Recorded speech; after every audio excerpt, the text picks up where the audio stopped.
Words for reflection this morning come from Colleen Clemens, writing on tolerance.com, which is a project of the Southern Poverty Law Center. It was written this past December.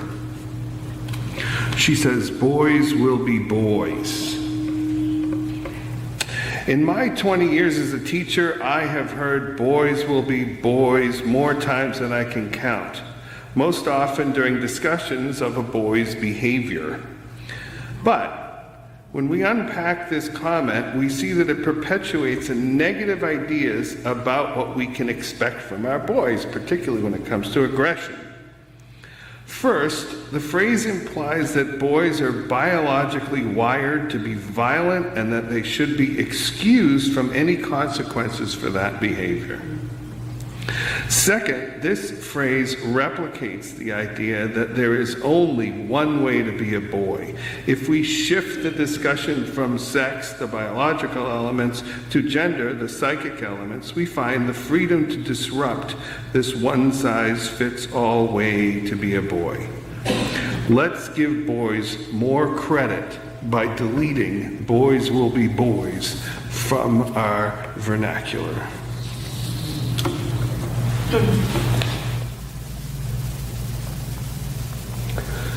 So, before I start, thank you for having me back. I guess I didn't do that badly while I was here.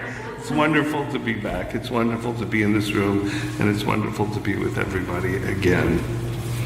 I purposely put the hymn "Guide My Feet" in the service today because "Guide My Feet" gives some Unitarian Universalists trouble. Who are you talking to? Guide my feet. Are you talking to me? Are you talking to us? Will you guys help me guide my feet? Or are you talking to God? Right? I think for a lot of us, if you're talking to God, that's a trouble button. And for some of us, even if you're talking to just Guide My Feet, the community, that's a trouble button. So who are we talking to when we talk about Guide My Feet? Is that problematic for you? This sermon has its genesis in the radio ads for Father's Day. I was listening to the radio ads driving around, and I began to realize that I apparently have no idea what it means to be a father, even though I've been one for 22-ish years. What makes a father? What makes a man? I believe if you listen to the radio ads, there are three components. First, you must wish to buy power tools, specifically something called a reciprocating bandsaw, which, quite frankly, I felt awful for because I didn't even know what that was. I thought, a reciprocating bandsaw, is that a bandsaw that when you buy it a drink, it buys you a drink? Like, what is a reciprocating bandsaw? Like, I'm literally thinking this to myself. And I'm also thinking to myself, why don't I want one of these things? Why don't I even know what the hell it is? The second component to being a man is that you must wish to drink beer, apparently, right?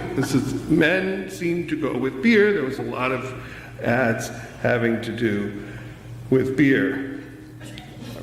I don't like beer, so again, I felt like, well, maybe I don't know what I'm talking about. Making my way through seminary, I learned something very interesting. I was talking to a minister, and I said to this minister, as they were putting me on the schedule to preach in their church on Mother's Day, I said, you know what's weird? I've preached 4 of the last 4 Mother's Day. And this minister looked at me and said, that's not weird at all. Ministers don't want to preach on Mother's Day. And I said, why not? And this minister told me, because people's relationship with their mothers are all over the place, right? From deep love, like, TV show type love, all the way to no wire hangers, right? And everything in between. And I said, wow, I'd never really thought of that. and worse, right? And that's the problem, and worse. And this minister said to me, the only thing worse than preaching on Mother's Day is preaching on Father's Day, because that's even a wider array of relationships that people have with their fathers. So what happens on Mother's Day and what happens on Father's Day is on Mother's Day it's easy to get around because you can talk about the history, you can talk about the anti-war movement and the way it was brought up and the back meanings for it. But there really is no back meaning to Father's Day in America. Father's Day was basically, well, we have Mother's Day. And if you want to be cynical, it's, well, we sell a lot of greeting cards on Mother's Day. Let's try Father's Day. Now, if you go to Catholic Europe, Father's Day was always on St. Joseph's Day. Duh, right? The father, not the biological father, but the father of Jesus, St. Joseph's Day. In the city I lived in Spain, they shut down the town for an entire week. It's a major celebration starting on St. Joseph's Day. But here, Father's Day is a little bit of an afterthought.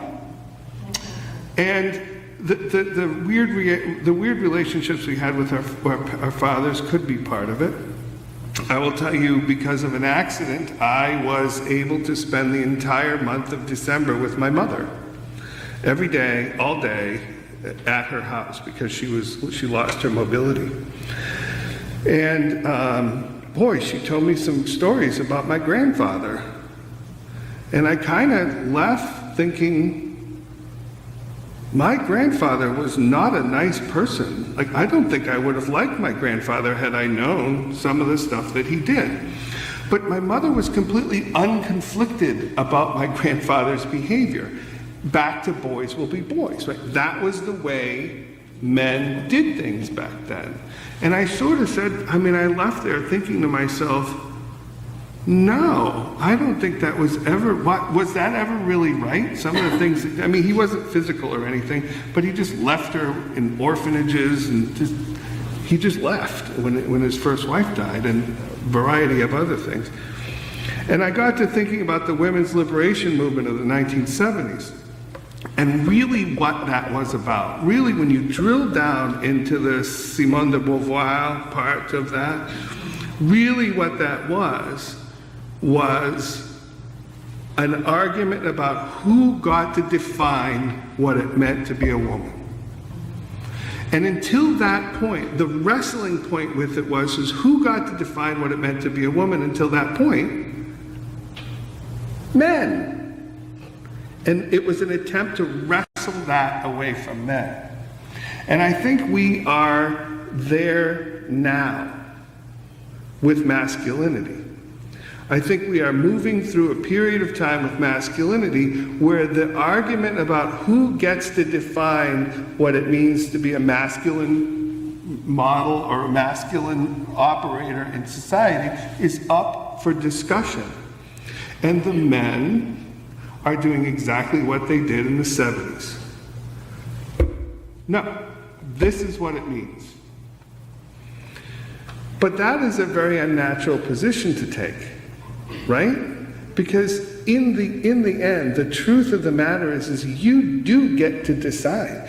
You get to decide whether you want to color in between the lines or not. You get to decide whether you want to teach baseball to your 8-year-old or whether your wife wants to, don't you? And who is it to tell you, no, you must stay within the lines? Who is doing that? Go back to Guide My Feet. Who are you talking to? Who are you talking to? I think what we're moving toward in this movement to reevaluate masculinity, and we're reevaluating a lot of things here. We're reevaluating masculinity, we're reevaluating femininity, we're also reevaluating some of the crossing of that and the intersectionality of that, and cisgender, transgender, and those sorts of things.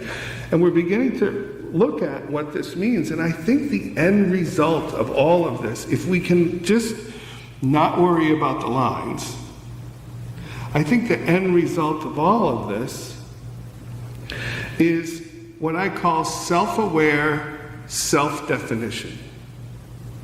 So what is self-aware self-definition? So there's a little difference between self-definition and self-aware self-definition, right? So let me give you an example of unself-aware self-definition. I define myself as the future center fielder of the Boston Red Sox. I can define myself that way all I want.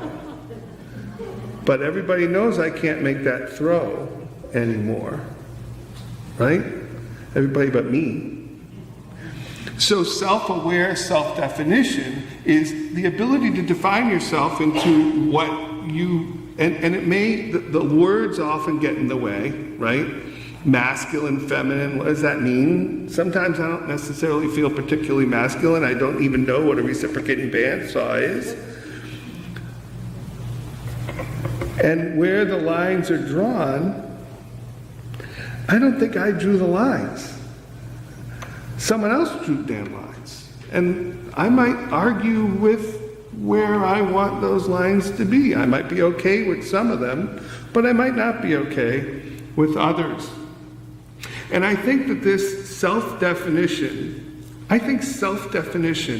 is actually a fundamental premise of Unitarian Universalism. I think if you want to look on the first page of your hymnal, and it's not the first page all the time, the hymnals are all different, but the principles are there. So if you look at the four principles, there's 7, we're going to look at the first 4. The inherent worth and dignity of all persons, justice, equity, and compassion in human relations, acceptance of one another, and encouragement to spiritual growth. There's a little backhand there, I'll tell you about that in a minute.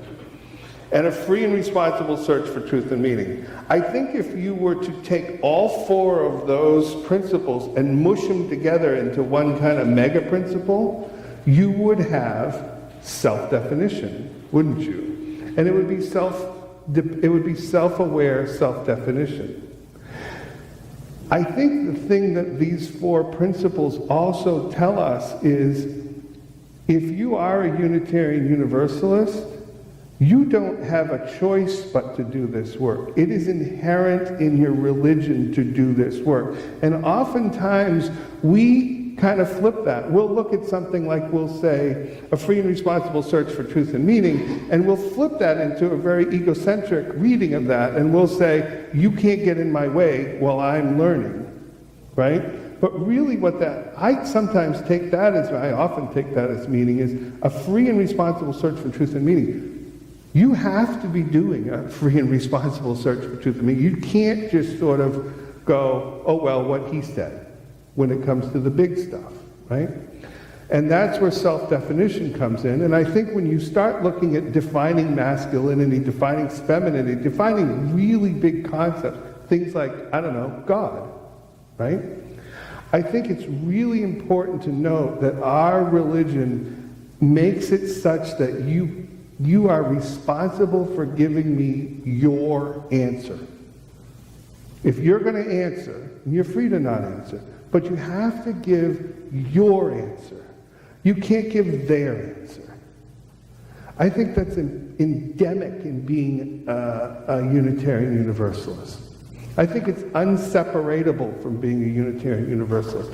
So as we move into this period of looking at what it means to be, if you're male, what it means to be masculine, and looking at yourself, a responsible self-definition based in our principles means that your responsibility is to give your answer. And why would I ask you that? I'm going to tell you, I did a lot of research for this sermon. This sermon really was problematic for me in a lot of ways. Part of me wanted to just say, oh, just let people be the way they want to be. But that's almost too easy, right? Because that's sort of just, that's abdicating the decision in a lot of ways. It's abdicating the work that you need to get to there. So I did some research, and I came upon an article in the National Review And what I've learned is, I don't know if you remember from when I was here, I'm not very culturally aware. I don't pay any attention to the news. I don't know anything about what's going on. But apparently the National Review is a rather right-wing magazine. And I stumbled across this magazine. And I stumbled across this article, and when I researched the person who had written it, I realized pretty quickly why I'd never heard of him. And he was talking about this. He was talking about this redefinition of masculinity, and the article is really badly written. It wandered all over the place, and it made these jumps where it said, "Oh, this is true, therefore that's true," and it's like, okay, wait a minute, that might be true, but I don't know how you get from there to there. The whole article was like that. It wasn't going to win any Pulitzers. Let's just put it that way. But he had a paragraph where he defined the culturally conservative definition of what it means to be masculine. And I read it and I said, why would anyone disagree with that? Like, that doesn't seem like it seemed like I would agree with everything he said. And then I went down and I read the liberal, what he said was the liberal, culturally liberal definition of masculinity, and I said, oh, hell no, I don't know any liberals who think that, right? So I said, well, now I don't know if the top paragraph is right. So I got on the phone and I started calling some of my conservative friends. Okay, I don't have that. I have two. I called them both. Which is a problem, isn't it, really, when you think about it? Like, it took me 15 minutes to think, who could I ask about this? And I said, oh, I called Tom. Tom's very highly educated, St. John's. And we got into a very interesting discussion about aggression. Because very quickly in both of my calls, the definition of masculinity very quickly went to aggression, which is weird. So there must be some truth behind it. And what he said was, he had a very interesting point. He said, because of the chemicals in our bodies, aggression in men is nurtured out of men. Aggression is natural in men and nurtured out. And aggression in women is nurtured in. And I don't know if that resounds with any of you. Does that sort of make sense to some of you? And it made sense to me too, because the beginning of the discussion was, well, women can be aggressive too. Don't ever upset a mama bear in the forest, right? Female mothers can be the most violent animals in the wild, right? So aggression is not necessarily isolated on men. And I thought that was really, really interesting. So how much of this is cultural? We're back on the nurture and nature discussion again, right? Which we always seem to end up on the nurture and nature. So how much for you of the lines on the coloring book are nurture and how much are nature? And then the other thing that this article did was it went on to talk about raising boys. And that part was just weird. But the paragraph about raising boys was like, oh, we should raise boys to be responsible providers, who raise responsible children, and I'm like, that isn't how you raise boys. That's how you raise people, right? Like, how is that a boy thing? So he didn't, thank God, because I could only imagine the letters. He did not then say what it was required to raise girls, because the only thing he seemed to leave was cooking and sewing, and I don't think he could have gotten away with that. But so there are some social constructs. The lines on the paper are there. Very aggressive fly. And I'm reminded of an event that happened in my life. So this, when you're thinking about things, everything kind of mushes together. And I'm reminding about an event in my life where I was sitting in a coming-of-age service in Greenville. And the leader of the coming-of-age service, wonderful, she's not there anymore. She's moved on. But she played this song Unwritten that Michael's going to play for you after, and that Linda read for you. The song is by Natasha Bedingfield, and the song is about defining yourself. And I really wrestled with it. At the time, I was so energized by this song. I thought this song was fantastic. Oh, everybody should hear this song. And I bought it and put it on my iPad, which in itself was a little bit of an event. And I got it all set, and I love playing this song. I love listening to this song. It was so inspiring. The rest is yet unwritten. You write your own book. And, you know, the book is a metaphor for your life. And I started to think to myself, I don't know. I don't know how much of my book is unwritten. I think some of my book was written for me by society, by culture, whatever. And I think that really, once you're aware that some of your book was written for you, you can take a pencil and unwrite some of the book. But that takes a lot more power than just writing it, doesn't it? That takes a lot more power. That takes my father being okay with my mother teaching me how to play baseball. Right?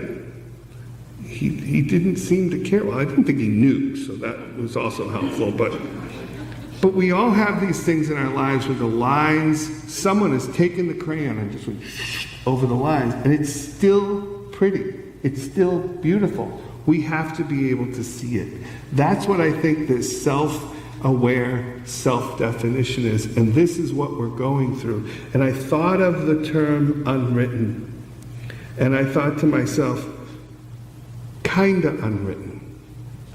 And that's okay, as long as you know what part of it is written and what part of it is unwritten. So I go back one more time to guide my feet. Who are you talking to? And who's talking to you? What's in there, right? What's in there? What part of that is really unwritten? And what part of that is written? Where are the lines? And you are holding the crayon.